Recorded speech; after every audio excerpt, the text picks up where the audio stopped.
Hello, everybody. This is Falco here from Life Transforming Coaching. Our session number 3 regarding how to make the quantum leap.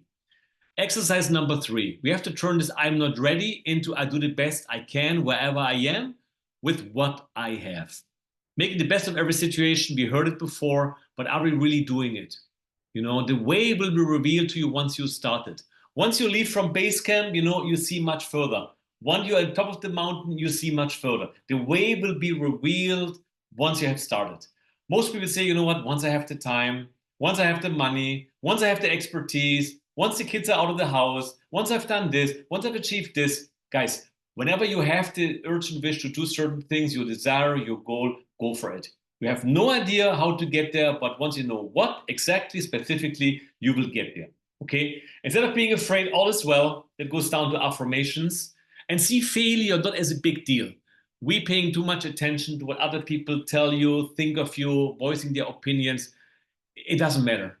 Everybody is busy with him or herself. So really, big failure is no big deal.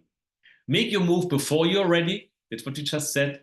Make your move before you're ready and seek failure. Seek failure sounds counterproductive, but no, seek failure. Fail more often, fail fast. You heard it as well. Just seek it. And once you fail often enough, then you're going to find a solution. You find a breakthrough. You get the quantum leap. That's for today. This is Falco from Life Transforming Coaching.